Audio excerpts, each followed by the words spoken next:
Welcome to my hometown of Superior, Arizona.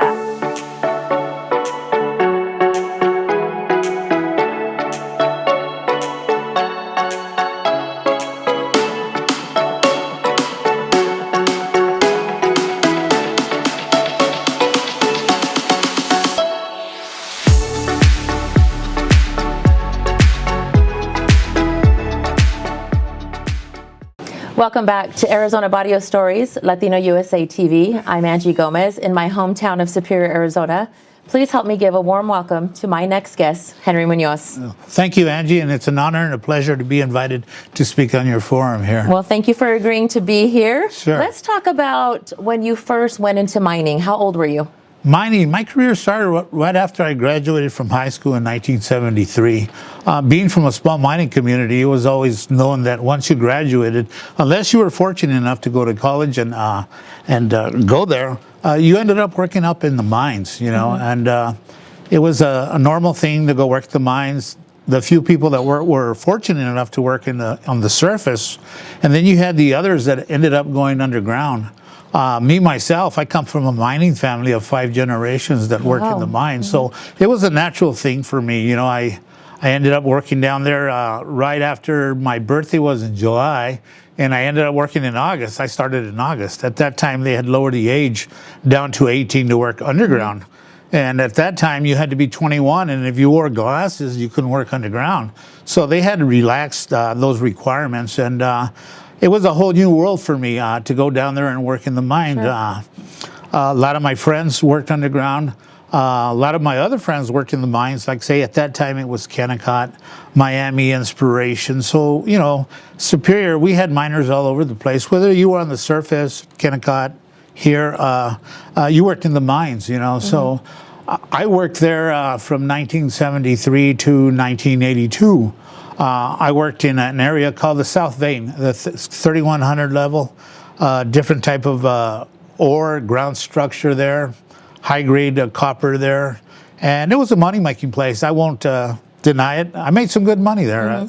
At that time, I was probably raking in $60,000 a year, which was good. Yeah. We had a good paying stope. I had some good opposites, which was great.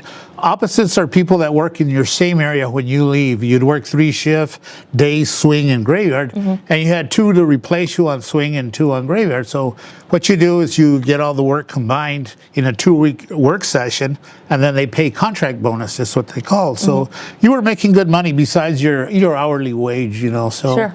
I did that, enjoyed the fruits of the mine, and like I said, bought a lot of stuff. It was a good time for me. Everything was going great, you know, and there was a sad day when I went to, actually, we still had the dump there, the landfill, where we go through our garbage, and I was dumping my garbage there when I heard somebody say, "Hey, did you hear they're going to close the mine?" And my ears went like, wham, what? And this was 1982. 1982, you know, so I hurried back home, and I thought maybe it was a rumor, but it was all over the news, you know, and that the mine was going on strike. No, the mine was closing down. It was closing. 1982, yeah. Wow. Strikes were a different thing, you know, and I'd been through strikes before, you know, but just with the shock that the mine was closing down and not being prepared for it, you know, it was really, really a shock to me. So once that occurred, everybody in the community was shocked, you know, that the stores were shocked, everything. We were in a downspin, the community was, you know. So with that happening, you know, people started looking for jobs in different places, and the havoc that it caused to our community, you know, a lot of people lost their homes, a lot of people lost their cars. Were a lot of people forced to move to find other jobs? Forced to move, a lot of divorces, hate to say that, but, wow. You know, losing a lot of money and stuff like that, and your family life was disrupted, you know, totally. So it was devastating, and you saw the devastation that happened in Superior with the mine shutdown. So a lot of people after that went on to go work at the state prison where I worked too. I ended up with a 20-year career over there. People went to work, say, at SRP. We're fortunate to get jobs there. Motorola. Motorola. A lot of women went to work. back then, traditionally, a woman stayed home, and the husband went out, and he was the breadwinner, But as time progressed, there wasn't jobs that paid as much as the mines did. So you had to get that source of income to match what you were used to bringing in each 2 weeks or monthly. So the women went to work. A lot of women that traditionally stayed home and made the tortillas and cleaned the house and all that, they were thrust into a new role. They were money makers now for the family. So that changed a lot of the dynamics of our community. People, like I said, going out to work. So the town at that time, I got elected to the council. I ran for the council because there was no movement in our community. And I served 3 terms on the town council, and what we were doing, since there was no action in any mining activity going on, we sought to diversify ourselves from mining and seek other revenues. We were looking at tourism, since Superior is a beautiful town, and a lot of people admire our canyon. We have different other areas that people enjoy visiting Superior, So we're looking at camping, tourism, recreation, and what have you in our community. And we started, when I was on the council, we started Apache Leap Days, myself with Roy Chavez and Manuel Ortega. We started coming up with ideas. What could we do for Superior to make it more attractive, So as on the council, what we did, we thought, how do we get people here? So we got the Highland subdivision going. We got the Amia plant going. The park on the Highway 60 was already in progress, and we finished that off. So you were part of the growth that we were doing. There was so much that we had to do because for all these years we were dependent on the mine. The mine was actually carrying the town at the time. And since they were no longer here, we went in that avenue and try to bring in revenues for our community, try to make things more attractive.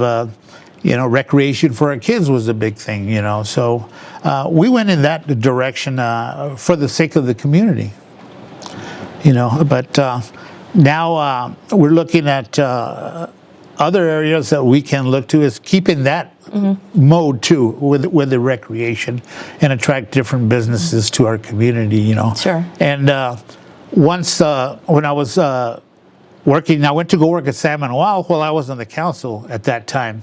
I would go work at San Manuel for 13 years.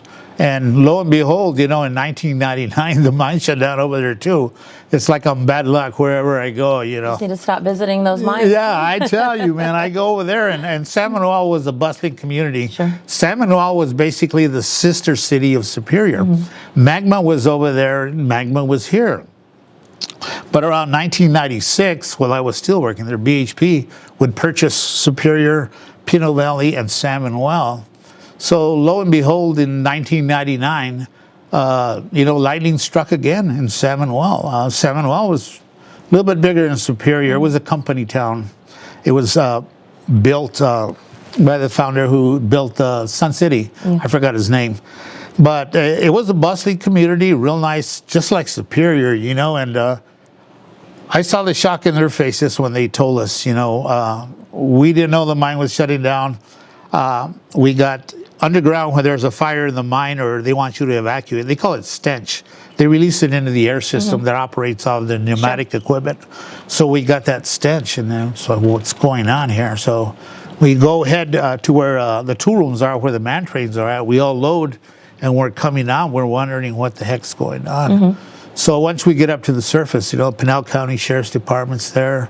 They're escorting us to the dry room, and then they're telling us, hey, the mine's shutting down, So it was a sad time then, seeing the faces of the old timers that were getting told, that the mine was going to shut down, just like here in Superior.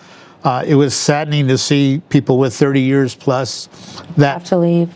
have never actually worked in any other type of job. To see the look on their face that how are they going to go home and tell their families or their wives that they no longer have a job? And that's all they knew, and it was really, really sad. And I saw the same thing. It was like deja vu in San Manuel, because I had told them when I started working there, hey, why did they close Superior down and this and that? I said, well, the price of copper dropped and all that. The joke there was that, we were lazy in Superior. That's why they had to close it down, So you went around with a joke with it and like that, And so this happens over there at Salmon Well. And, I saw their looks and I'm saying, man, I told you guys, nothing's certain, nothing's guaranteed, they could tell you one thing and it's not going to happen. Don't believe everything they tell you. That's where I learned that, So after that shutdown, I had to go work with the state, and I had to resign my position on the council because as a state employee, you're not allowed to hold an elected position. So from there, I would go on and work at the state for another 20 years, where I retired 7 years ago. Wow. And that's basically what I had done, in my career here in town. And I've been active in the community, from Little League Baseball to Apache Leap Days, I said. All the activities that you would normally do as a father, and be around kids. Most of my career is basically what I did, Got involved with my community, did stuff, you know what I mean? And try to improve my community and make it as the best community as we could. Earlier I mentioned the strikes. What is your knowledge about that? The strikes. The strike I remember, I was still probably 13 years old, was the 1967-68 strikes. If you talk to anybody that's lived in Superior for any amount of time, especially right around 67 and 68, that was called the 9-month strike. That strike was really, really, it took a toll on Superior, and if people remember the strikes, there was a food that the government gives out. It's called commodities. People remember the powdered milk, the cheese, the flour and the sacks and the rice, and they were giving that out, and you would go and you'd get in line and get your commodities, and I remember my mom making some of the best food with it, the Spam, the can, you open it up and they did what they had to do at that time. Potatoes, the tortillas, the iced powdered milk in the refrigerator, in the glass milk, the gallon jugs. It was in glass then. Oh my God, that was bomb when you poured it out, you had your breakfast there. And those are the times we had the strikes, but the sad thing is you'd go to school and you went with last year's clothes, they still fit, There was no money for new clothes at that time. And my dad went to go work in Grants, New Mexico, as did a lot of fathers here in town. They hit the road and they would come and visit sparingly. And, they'd bring the check and pay the bills and go back to work. So it was a hard time, at that time during the strikes.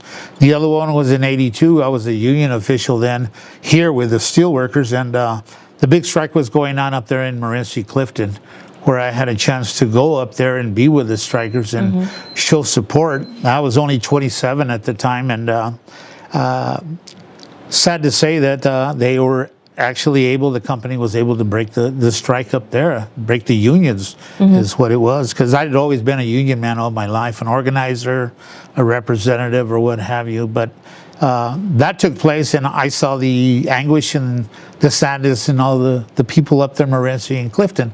And once in a while, I'll get on YouTube and look at one of their clips and get a little flashback and remember how sad it was and how it broke families in half, and it was a sad time. But, as a union representative and an official, you had to go on strike.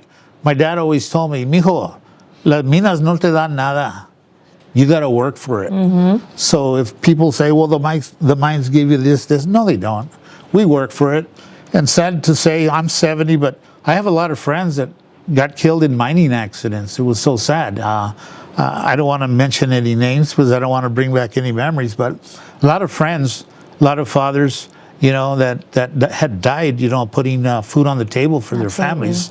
So, mining has been in Superior for a long time, no doubt about it, but, we just hope that, we can move on in a good direction and stuff like that and not have to go through strikes anymore, Well, thank you so much for being with us today. Sure. You shared a lot of great information with us. Sure. It was an honor to tell you what I knew and what I've experienced here in Superior and through my life. And I just want to thank Barrio Stories and all of you for the opportunity to come and speak. Absolutely. Thank you very much. Absolutely. I'm Angie Gomez with Arizona Barrio Stories, Latino USA TV in Superior, Arizona.